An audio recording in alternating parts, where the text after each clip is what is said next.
Another deadly shooting involving federal immigration officials is now under investigation. This one happening in Maine. According to Maine's governor today, one person was shot and killed. ABC's Melissa Don has the developing details.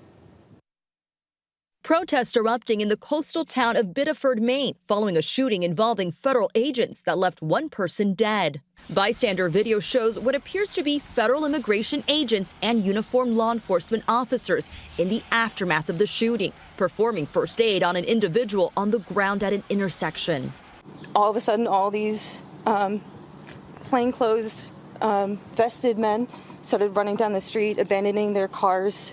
Maine's Attorney General says ICE officers were conducting an enforcement operation related to a final order of removal when the subject attempted to flee in a vehicle in the direction of the officer and was fatally shot, adding the ICE enforcement and removal officer was placed on leave.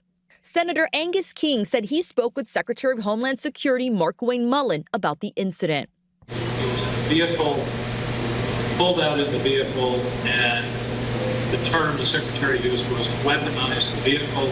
He was shot by an ICE agent. This as outrage continues in Texas over last week's shooting that killed Lorenzo Salgado Araujo, a Mexican national who lived in the U.S. for decades, after an immigration and customs enforcement officer shot him on his way to work. ICE claims it was in self-defense as the 52-year-old tried to run the agent over.